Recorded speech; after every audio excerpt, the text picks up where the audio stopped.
మనం చూసేటువంటి కార్లు వేరు వేరు కంపెనీలు ఉండొచ్చు, కానీ నా ఉద్దేశంలో కార్లు 3 రకాలు ఉంటాయి. ఒకటి కొత్త కారు, కానీ ఒక 2 ఏళ్ళ దాకా గోడౌన్ నుంచి బయట తీయలేదు. దాన్ని కనుక అప్పుడు బయట తీయడానికి ప్రయత్నం చేస్తే రకరకాల శబ్దాలు వస్తాయి, ముందుకు రాదు. కొత్త కారే, కానీ దాన్ని వాడట్లేదు, లోన్ ఉన్నది. రెండో కారు ఉన్నది, వాడుతున్న కారే, దాంట్లో పెట్రోల్ లేదు, అది కూడా బయట రాదు, లోనే ఉండిపోద్ది. ఇక మూడో కారు బయటగా అందంగా లేకపోవచ్చు, కానీ వాడుతూ ఉన్నారు, పెట్రోల్ ఉంది, కానీ అది కదులుద్ది. క్రైస్తవ సంఘాల్లో ఈ 3 రకాల వాళ్ళు ఉంటారు. కొంతమంది ఉంటారు, వాళ్ళు తలుకుమంటూ ఉంటారు. అంటే ఇలాంటి మీటింగులు స్టేజ్ మీద తప్పించి ఇంకెక్కడ కనపడరు. పెద్ద పెద్ద మీటింగుల్లో వాళ్ళకి పెద్ద సీట్ వేయాలి, చాలా హడావిడిగా ఉంటుంది. ఆ రోజు మాత్రం సూట్ వేసుకొస్తారు, పట్టుచీర కట్టుకొచ్చేస్తారు ఆడవాళ్ళు అయితే. కానీ పరిచయ విషయంలో అంగుళం కూడా కదలరాడు. కొత్త కారు వాడకంలో లేదు. మళ్ళీ కొంతమంది ఉంటారు, వాళ్ళు లోన సత్తా ఉండదు, బయట మాత్రం హడావుడి చేయడానికి ప్రయత్నం చేస్తూ ఉంటారు. వాళ్ళకు కూడా మనం స్థానం ఇవ్వకపోతే గొడవ అయిపోద్ది. వాళ్ళకి తప్పులున్నా కవర్ చేసుకుంటారు, వేరే వాళ్ళ తప్పులు మాత్రం ఎత్తి చూపిస్తారు. ఇది రెండో జాతి. ఇక మూడో జాతి వాళ్ళు ఏ పనైనా చేయడానికి ఇష్టపడతారు, ఎక్కడికైనా వెళ్ళిపోవడానికి ఇష్టపడతారు. అయితే ఇలాంటి మీటింగ్లో కొన్నిసార్లు ఇందాక రమేష్ గారిని మర్చిపోయారే, అలా మర్చిపోతూ ఉంటారు వాళ్ళని. అంటే మీరు తప్పు చేశారని కాదు, వాళ్ళని ఎందుకని మర్చిపోతారంటారంటే, పనిలో ఎంత నిమగ్నం అయిపోతారంటే రోజు కనబడుతూ ఉంటారు కదా, వాళ్ళకు ప్రత్యేకంగా థ్యాంక్స్ చెప్పాలనిపించదు. అది తప్పేం కాదు, వాళ్ళ యొక్క క్యారెక్టర్కి సూచన అది. మనకి బాగా తెలిసిన వాళ్ళకి థ్యాంక్స్ చెప్పం. ఇంట్లో పెళ్ళి అవుతుంది అనుకోండి, నీ కూతురికి థ్యాంక్స్ చెప్తావా, నీ కొడుకు థ్యాంక్స్ చెప్తావా? చెప్పవు కదా. వాళ్ళు పార్ట్ ఆఫ్ ద ఫ్యామిలీ అయిపోయారు కాబట్టి థ్యాంక్స్ చెప్పు. మనం కవరింగ్ ఉపయోగిస్తాం. ఏం మాకు పెళ్లి కార్డు ఇవ్వాలంటే అంటే మీకు ఇవ్వాలా అని కవరింగ్ ఇస్తాం, చూసారా? అలా అన్నమాట. They become so part. అంటే ఈయన తప్పు చేశారని చెప్పట్లేదు, నేను ఆయన పాజిటివ్గా చెప్తాను. ఎట్లా అంటే బాగా నిమగ్నమయ్యే వాళ్ళని ప్రత్యేకంగా చూడరు, కానీ వాళ్ళు తలుకు కనబడరు. అంటే ప్రత్యేకంగా ఒక స్థానాన్ని కోరుకోరు. వాళ్ళు ఫిల్లింగ్ ద గ్యాప్స్ అంటారు. ఎక్కడ అవసరం అయితే అక్కడ మనం ఉండిపోవడానికి. సరే, ఈ ఉదాహరణ ఎందుకు ఉపయోగించానంటే, కార్ని ఒక క్రైస్తవ జీవితంతో పోల్చాను. కార్ని ఒక క్రైస్తవ జీవితంలో దాంట్లో ఉండేటువంటి ఇంధనం పెట్రోల్ పరిశుద్ధాత్ముడు అని అనుకుంటే, నువ్వు నేను ఆ కారుకి డ్రైవర్. మనం చేయగలిగేదల్లా ఒకటే, యేసు ప్రభు యొక్క ఆదేశాలను బట్టి డ్రైవింగ్ చేసుకుంటూ వెళ్ళిపోవడం, మన జీవితాన్ని నడిపించుకుంటూ వెళ్ళిపోవడం. దేవుడు మనకు కావాల్సినవి అన్నీ ఇస్తాడు, కానీ ఆయనే. కానీ ఒకటి మాత్రం మన చేతులకు వదిలేస్తాడు. దాన్నే నిర్ణయం అంటారు. నిర్ణయం, డెసిషన్, చాయిస్, ఎంపిక, అది మన చేతుల్లో పెడతాడు. అయితే నిర్ణయం మనం తీసుకొని ముందుకెళ్తున్నప్పుడు ఆత్మీయ పోరాటానికి, విశ్వాస జీవితానికి, శోధనలు ఎదుర్కోవడానికి, వీటన్నిటికీ కావలసినటువంటి సామాగ్రి దేవుడు మనకి అనుగ్రహిస్తాడు. సరే, ఫిలిప్పీలకు రాసిన పత్రిక మనం చూస్తూ ఉన్నాం. ఫిలిప్పీలకు రాసిన పత్రిక 1వ అధ్యాయం కొన్ని వచనాలు చూసాం మొదటి రోజు. 2వ అధ్యాయం కొన్ని వచనాలు చూసాం నిన్న సాయంత్రం. ఇప్పుడు 2వ అధ్యాయంలో మరికొన్ని వచనాలు చూస్తాం. ఫిలిప్పీలకు రాసినటువంటి మొదటి పత్రికలో పౌలు గారు బేసిక్గా రాసింది ఏంటంటే, అయ్యా నాకు శ్రమలు ఉన్నాయి, నాకు కష్టాలు ఉన్నాయి, నాకు ఎప్పుడు చచ్చిపోతానో ఎప్పుడు బతుకుంటానో నాకు తెలియదు, అది నా జీవితం. కానీ దీంట్లోంచి నేను ఒక మంచి చెప్పదలుచుకున్నాను. ఇలాంటి కష్టాల్లోకి రాబట్టి నేను సువార్తను అందించగలిగాను ఇక్కడ ఉన్న వాళ్ళకి. ఇలాంటి కష్టాల్లోకి రావటం బట్టి సువార్త వ్యాప్తి చెందింది. ఇలాంటి కష్టాల్లోకి రావటం బట్టి సాక్ష్యం లేవనెత్తబడింది. ఇలాంటి సువార్త పరిస్థితిలోకి రావటం బట్టి సుస్థిర జీవితానికి అది దారితీసింది. అంతేకాదు, ఇలాంటి కష్టాల్లో నా జీవితం గురించి సరి అయినటువంటి దృక్పథం నాకు దొరికింది. నేను చచ్చిపోయినా పర్లేదు, బతికినా పర్లేదని. సో ఇది మొదటి వర్తమానం. ఇక 2వ వర్తమానంలో యేసు ప్రభువుని మన ముందు పెట్టి, అయ్యా యేసు ప్రభు వారు మానవుడిగా ఈ లోకంలోకి వచ్చినప్పుడు తండ్రికి లోబడ్డాడు. ఆయన లోబడి శిలువ మరణానికి తను తాను అప్పగించుకున్నాడు. దాన్ని బట్టి మనం ప్రపంచం అంతటికీ రక్షణ దొరికింది. అయితే దాన్ని మనం మాదిరిగా తీసుకొని జీవించాలి అనే ప్రోత్సాహాన్ని ఇచ్చాడు. అయితే నేను ఈ వచనాలు ధ్యానం చేయలేదు, కానీ తర్వాత ఏమున్నదో చెప్తున్నాను. యేసుప్రభు వారు ఆ విధంగా లోబట్టం బట్టి, యేసుప్రభు వారు ఆ విధంగా చనిపోవటం బట్టి, యేసుప్రభు వారిని తిరిగి లేపి తండ్రి పరలోకములో అన్ని నామముల కంటే పైనామాన్ని ఇచ్చాడు.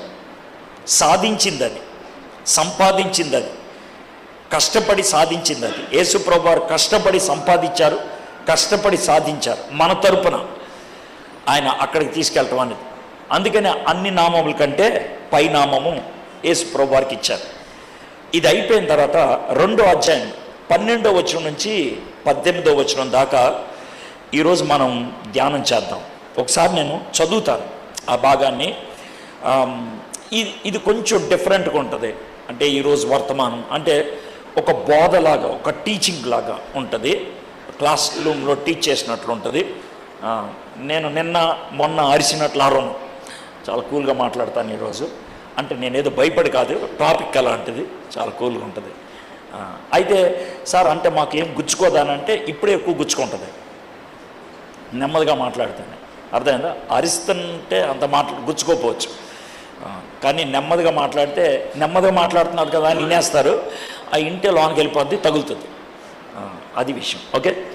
కాగా నా ప్రియులారా, మీరెల్లప్పుడూ విధేయులై ఉన్న ప్రకారము నా ఎదుట ఉన్నప్పుడు మాత్రమే గాక మరి ఎక్కువగా నేను మీతో లేని ఈ కాలమందును భయముతోనూ వణుకుతోనూ మీ సొంత రక్షణను కొనసాగించుకొనడి. ఎందుకనగా మీరు ఇచ్చయించుటకును కార్యసిద్ధి కలుగు చేయుటకును తన దయా సంకల్పము నెరవేర్చుటకై మీలో కార్యసిద్ధి కలుగు చేయవాడు ఆయన. మీరు మూర్ఖమైన వక్రజనం మధ్య నిరపరాధులను, నిష్కలంకులను, అనింద్యులను నేను దేవుని కుమారులగునట్లు సణుగులను, సంశయములను మాని సమస్త కార్యములను చేయడి. అట్టి జనము మధ్యన మీరు జీవవాక్యమును చేతపట్టుకొని లోకమందు జ్యోతుల వలె కనబడుచున్నారు.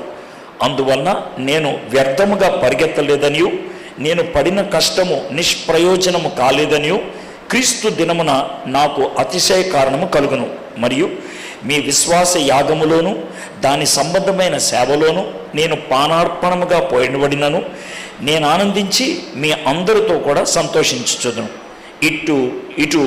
ఇటువలనే మీరు ఆనందించి నాతో కూడా సంతోషించండి. ఇక్కడ కీ మాట ఏంటంటే వెలగండి. కీ మాట, అతి ప్రాముఖ్యమైన మాట దీంట్లో ఏంటంటే వెలగండి. వెలిగేది బల్బ్, బల్బుగా దేవుడు మనల్ని తయారు చేశాడు. మనం వెలగాలి. అయితే ఈ బల్బుకి 2 కావాలి. ఒకటి వైర్, ఇంకోటి పవర్ జనరేటర్. ఈ 2 కూడా దేవుడే సరిచేశాడు. ఈ లైట్ని, ఈ బల్బుని వెలిగించేది ఏసై జనరేటర్. ఆ జనరేటర్ దగ్గర నుంచి మనకి వైర్ కావాలి. ఆ వైరు పరిశుద్ధాత్ముడు.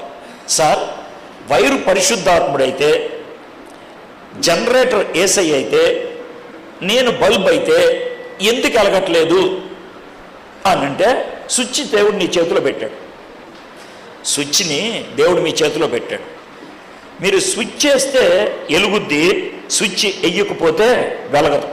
ఇది పరిస్థితి అన్నమాట. కాబట్టి మన జీవితం క్రీస్తు యొక్క శక్తి లేకుండా, పరిశుద్ధాత్మని యొక్క సహాయం లేకుండా, మన యొక్క విధేయత లేకుండా, 3 గుర్తుపెట్టుకోండి.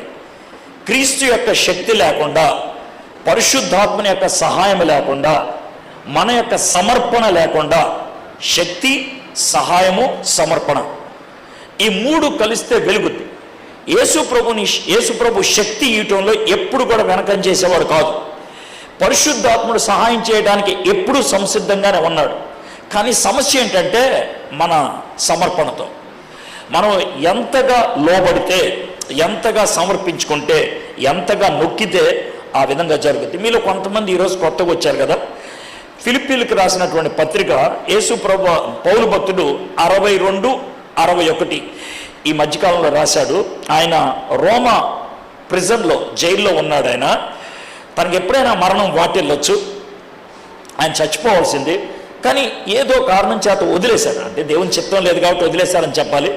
ఇంకొక ట్రిప్ వేసి ఆ తర్వాత ఆయన చంపేయటం జరిగింది. ఆ జైల్లో ఉన్నప్పుడు ఆయన 4 ఉత్తరాలు రాశాడు. వాటిని చెర ఉత్తరాలు అంటారు. అందులో ఒక ఉత్తరం ఫిలిప్పీలకు రాసినటువంటి ఉత్తరం. మొదటి అధ్యాయానికి కీలక మాట, నా బట్టుకైతే బ్రతుకుట క్రీస్తే, చావు అయితే లాభం. క్రీస్తే నా జీవం, మొదటి అధ్యాయం. రెండో అధ్యాయం, క్రీస్తు యేసున కలిగిన ఈ మనసు మీరు కూడా కలిగి ఉండండి, క్రీస్తే నా మాదిరి. మూడోది, గురి యొద్దకే నేను పరిగెత్తుచున్నాను, క్రీస్తే నా గురి, అది 3వ అధ్యాయం. నన్ను బలపరచువాని యందు నేను సమస్తమును చేయగలను, ఇది 4వ అధ్యాయం. క్రీస్తే నా బలం, ఇది 4వ అధ్యాయం. నేను రైమ్ కుదరటానికని ఇట్లా చెప్పాను. ఎట్లా అంటే, మొదటి అధ్యాయం గాస్పుల్, సువార్త వ్యాప్తి చెందడానికి నా ప్రాణమైనా పెట్టేస్తాను. రెండోది గురు, నా యజమానుడు, నా గురువు, ఆయన్నే నేను మాదిరిగా కలిగి ఉంటాను, గాస్పుల్ గురు. మూడోది గోల్, నా గమ్యం, నా గురి యేసయ్య. తర్వాత చివరిగా గాడ్, నా యొక్క భద్రత, నన్ను కాపాడేవాడు దేవుడు. కాబట్టి gospel, Guru, goal and God, ఈ 4 మనకి కనబడుతుంది. సరే, ఇప్పుడు 2వ అధ్యాయంలో మనము మొదటి 11 వచనాల్లో క్రీస్తు యేసు ఏ విధంగా లోబడటం బట్టి అతి ఉన్నతమైన స్థానానికి వెళ్ళాడో రాసుకుంటూ వచ్చాడు. మనం ఈరోజు 12 నుంచి 18 దాకా చదవబోతున్నాం. 19 నుంచి 30 దాకా 2 వ్యక్తుల్ని మన ముందు పెట్టాడు. ఒకటి తిమోతి, రెండోది ఎపఫ్రొదితు, వీళ్ళిద్దరి గురించి. అయితే ఇప్పుడు మీకు మాట చెప్తాను చూడండి. మనకి 2 బ్రెడ్ స్లైస్లు మధ్యన జామ్ పెట్టుకోవచ్చు, పచ్చడి పెట్టుకోవచ్చు, లేకపోతే కొంతమంది అమెరికా వాళ్ళు పచ్చి కూరగాయలు పెట్టుకుంటారే అవి కూడా పెట్టుకోవచ్చు. లేకపోతే కొంతమంది గొడ్డు మాంసం పెట్టుకోవచ్చు, పని మాంసం పెట్టుకోవచ్చు, ఇంకేమైనా పెట్టుకోవచ్చు, చికెన్ పెట్టుకోవచ్చు, ఏమైనా పెట్టుకోవచ్చు. అర్థమైందా? దాన్ని బట్టి ఆ మధ్యలో ఉన్న దాన్ని బట్టి పైన కింద ఉన్న స్లైసులకి వాల్యూ వస్తుంది. ఇక్కడ ఈ 2వ అధ్యాయాన్ని 2 స్లైస్లో పెగిచ్చాడు. 2 బ్రెడ్ స్లైస్లు. ఒక బ్రెడ్ స్లైస్ ఏమో జీసస్ క్రైస్ట్, ఇంకో బ్రెడ్ స్లైస్ ఏమో తిమోతి, ఎపఫ్రొదితు. మధ్యలో మనల్ని పడేశాడు. 1 నుంచి 11 దాకా యేసయ్య, 19 నుంచి 30 దాకా తిమోతి, ఎపఫ్రొదితు. ఇక మధ్యలో 12 నుంచి 18 దాకా మనం. యేసయ్య లోపడటం బట్టి అందరికంటే పైకి ఎదిగిపోయి లోకానికి వెలుగయ్యాడు. ఆయన తిమోతి, ఎపఫ్రొదితు వీళ్ళిద్దరూ కూడా యేసు ప్రభుని అనుకరించడం బట్టి ఇద్దరు కూడా చందమామలయ్యారు. చందమామలు. పౌలు తన గురించి కూడా చెప్తాడు, ఆయన 3వ చందమామ. ఒక సూర్యుడు, 3 చందమామలు. సూర్యుడికి చందమామకి తేడా ఏంటంటే, సూర్యుడు తనంతట తాను వెలుగునిస్తాడు, చందమామ సూర్యుడితో కనెక్ట్ అయి ఉన్నంత కాలం వెలిగిస్తాడు. సో వీళ్ళు ముగ్గురు కూడా, అంటే తిమోతి, ఎపఫ్రొదితు, పౌలు, క్రీస్తుతో కనెక్ట్ అయి ఉన్నంతకాలం వీళ్ళు వెలుగిచ్చారు. వెలుగునిచ్చేవాళ్ళు వీళ్ళు ముగ్గురు, వెలుగుని సృష్టించేవాడు యేసయ్య. ఇక మధ్యలో మనం ఉండిపోయాం. మనం జ్యోతుల వలె ఉండాలని దేవుడు కోరుకుంటున్నాడు, మనం వెలగాలని. ఎప్పుడు వెలుగుతాం, ఎలా వెలుగుతాం, అది మనకున్నటువంటి ప్రశ్న. దీంట్లో 2 భాగాలు ఉన్నాయి. 12, 13లో అసలు మన రక్షణ కొనసాగించడం గురించి రాశాడు. 14 నుంచి 18 దాకా అసలు మెయిన్ థీమ్ ఏ విధంగా వెలగాలని. 12, 13 వచనాలు మరోసారి చదువుతాను. కాగా నా ప్రియులారా, మీరెల్లప్పుడూ విధేయులై ఉన్న ప్రకారము నా ఎదుట ఉన్నప్పుడు మాత్రమే గాక మరి ఎక్కువగా నేను మీతో లేని ఈ కాలమందును భయముతోనూ వణుకుతోనూ మీ సొంత రక్షణను కొనసాగించుకొనుడి. నాకు ఈ వచనం చదివినప్పుడు కొంతమంది చేసే డ్రామాలు కనబడుతూ ఉంటాయి. అంటే జనరల్గా నేను మాట ఉపయోగిస్తా డ్రామాని, అది మీరు డ్రామా కాదనుకుంటే ప్రీజ్దలో, మీరు ఒకవేళ డ్రామాగా చేసుకుంటే కనుక గుచ్చుకున్నట్లే. ఏంటనంటే ఇష్టం వచ్చినట్లు ఉంటారు. స్పీకర్ రాంగ్ అని, అమ్మో పెద్ద అని వచ్చారు, దీన్ని డ్రామానికి ఏమంటారు?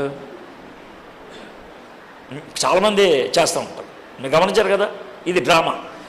ఇప్పుడు కనబడే స్పీకర్కి నువ్వు భయపడుతున్నావంటే కనబడినటువంటి యేసయ్యకి ఎప్పటికీ భయపడవుగా. అర్థమవుతుందా నీకు?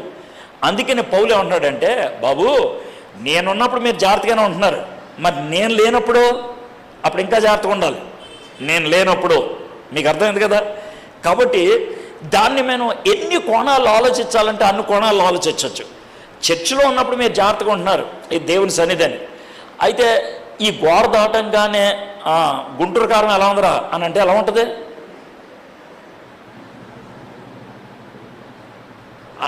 అంటే మీలో కొంతమందికి అమ్మో చర్చి సార్ గుంటూరు కారం అక్కడ వాడచ్చా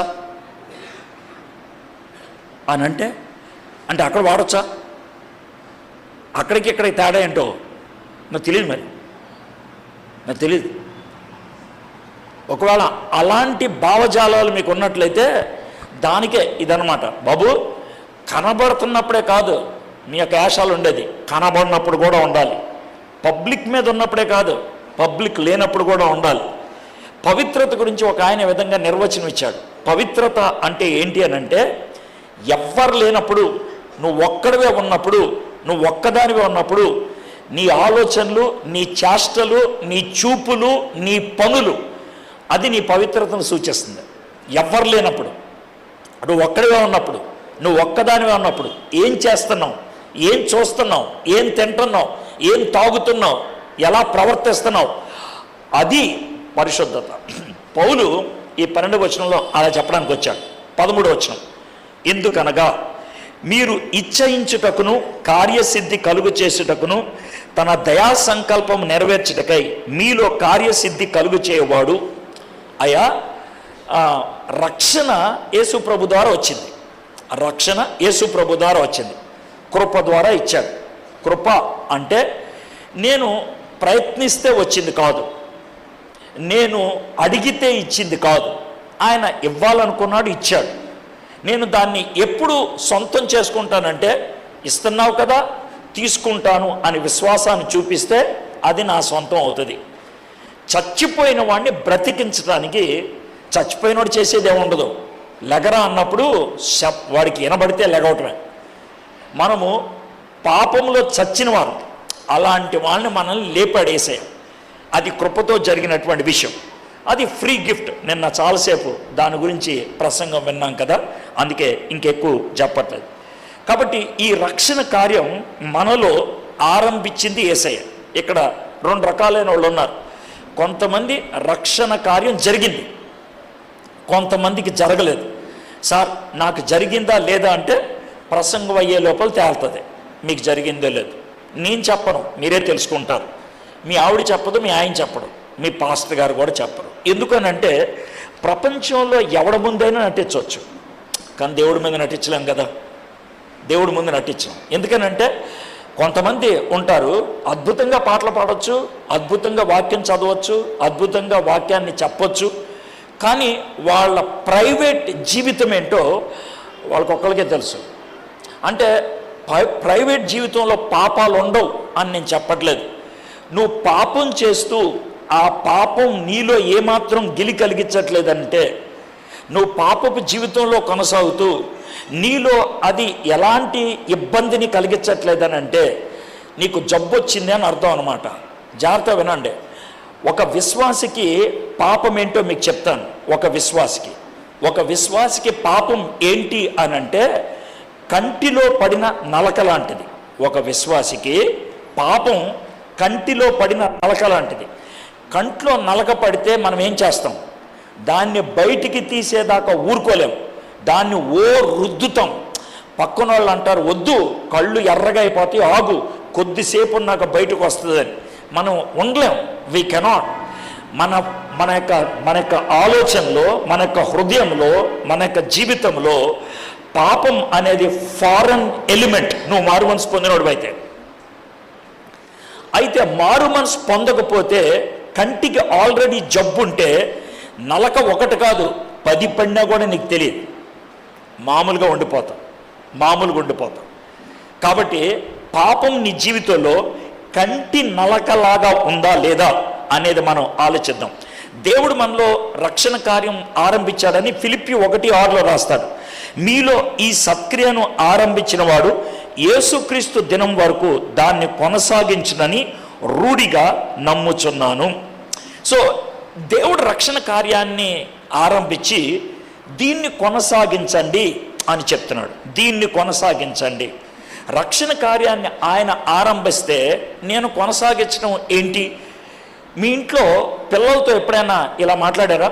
ఎలా అంటే పొద్దున్నే స్కూల్కి వెళ్ళకముందు వాళ్ళు సరిగ్గా టిఫిన్ చేయలే, అందుకనే వాళ్ళకి పాలల్లో హార్లిక్స్ కానీ బూస్ట్ కానీ కలిపి ఇచ్చేటప్పుడు, అరే బూస్ట్ తాగరా సచిన్ లాగా అవుతావు, బూస్ట్ తాగరా ధోనిలాగా అవుతావు, బూస్ట్ తాగరా విరాట్ కోహ్లీలాగా అవుతావు అని ఎప్పుడైనా అన్నారా? అయితే ఒక చిన్న మాట, వీళ్ళు తాగితే అలా అవుతారా? అవరు. మరి ఎందుకు అన్నాం? వాడు ఎందుకు అన్నాడు? వాడు అబద్ధం ఆడాడా? వాడు అబద్ధం పూర్తిగా వాళ్ళ సగమే ఆడాడు అబద్ధం. ఏమంటే, నువ్వు సచిన్ లాగా ఆడాలంటే ఆడటానికి ముందు నీకేముండాలి తెలుసా? శక్తి ఉండాలి. బూస్ట్ నీకు ఎనర్జీ ఇస్తుంది, హార్లిక్స్ నీకు ఎనర్జీ ఇస్తుంది. ఆట ఆడటం అనేది నువ్వు నేర్చుకుంటే వస్తుంది. నీకు అర్థమైంది కదా, ఆట ఆడటం అని. సో దేవుడు మనకి బూస్ట్ ఇస్తాడు. మనము ఆడి జీవించి చూపించాలని, అది ఆయన కోరుకునేది. అయితే ఎనర్జీ కొన్నిసార్లు సెకండ్లలో వస్తుంది, కానీ ఆట మాత్రం ఎప్పుడు సెకండ్లో రాదు. మీకు అర్థమైందా? ఎనర్జీ ఒకవేళ ఎవరైనా కళ్ళు తిరిగి పడిపోయారు అనుకోండి, మనం సెలైన్ ఎక్కిస్తే పావు గంటకి సెటిల్ అయిపోతాడు. పెద్ద కష్టమేం కాదు. బాగా నీరసంగా ఉంటే మనం ఎలక్ట్రాల్ తాగిస్తే అమ్మయ్య అనిపిస్తుంది. బీపీ డౌన్ అయితే ఒక చాక్లెట్ ఇస్తే చాలు, బీపీ వెంటనే బూస్ట్ అయిపోద్ది. ఇవన్నీ చిన్న చిన్న విషయాలు, ఆ బూస్టర్స్ మాత్రమే. కానీ జీవించటం అనేది లాంగ్, చాలా దూరం. ఇది మన రక్షణ కాగా నా ప్రియులారా, మీరెల్లప్పుడూ విధేయులైన ప్రకారం నా ఎదుట మాత్రమే కాక మరి ఎక్కువగా నేను మీతో లేని ఈ కాలమందును, ఈ మాటలు చూడండి, భయముతోనూ వణకుతోనూ మీ సొంత రక్షణను కొనసాగించుకొనుడి అన్నదానికి ఇంగ్లీష్లో ఏ మాట ఉపయోగించాలంటే వర్కౌట్ అనేటువంటి మాట యవ్వన బిడ్డలకు బాగా తెలుస్తుంది. ఎందుకంటే ఈ కాలంలో ఫిజికల్ లుక్కి ప్రాధాన్యత ఎక్కువైపోయింది, ఫిజికల్ లుక్. అందుకనే జిమ్లకి డబ్బులు బాగా ఖర్చు పెడతారు. తర్వాత మనకి ఇంట్లో దాంట్లో రోడ్డు నడుస్తారు, దాన్ని ఏమంటారు సార్? ట్రెడ్మిల్. అయ్యగారు బాగా చెప్పారు, ట్రెడ్మిల్. నాకు అర్థం కాని ఏంటంటే, ట్రెడ్మిల్ మీద నడిచే బదులు కూరగాయలకి నడుచుకొని వెళ్ళొస్తే పోలా. నాకు తెలియకడుగుతాను, అర్థమైందా? కొంతమంది కింద ఎత్తి పైకి చేసే బదులు తడిపెట్టి నేల ఉడిస్తే పోలా. నేను చెప్తున్నా, అది తడిబట్ట పెట్టి నేల ఉడిస్తే 2 పనులు అయిపోతాయి. ఒకటి నేల క్లీన్ అవుద్ది, రెండోది నీ పొట్ట కొరుకుద్ది. నేను చాలా సీరియస్ చెప్తున్నా.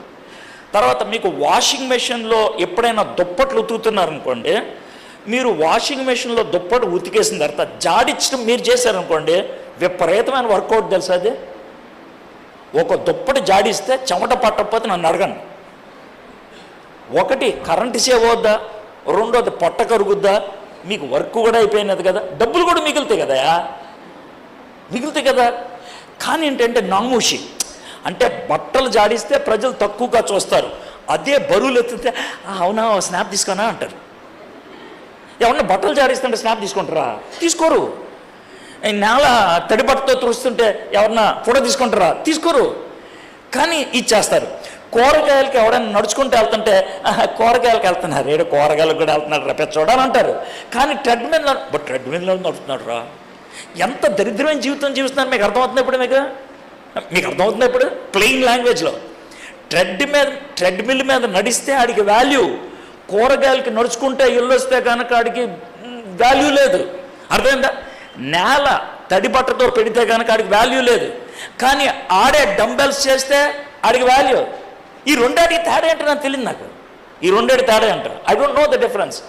అయితే పౌలు భక్తుడు ఉపయోగించినటువంటి పదం ఏంటంటే వర్కౌట్, కొనసాగించడి. ఆయన ఎందుకు కొనసాగించమన్నాడంటే, భయముతోనూ వణుకుతోనూ మీ సొంత రక్షణ కొనసాగించుకొని you have to bring it to the finish line. దాని అంతమందించాలి. ఇప్పుడు 2 పదాలు కొన్నిసార్లు కన్ఫ్యూజ్ అవుతూ ఉంటాయి. ఏంటనంటే, మీరు రక్షించబడ్డారు, మీరు రక్షించబడుతూ ఉన్నారు, మీరు రక్షించబడతారు. ఈ పదం బైబిల్లో ఉపయోగించారు.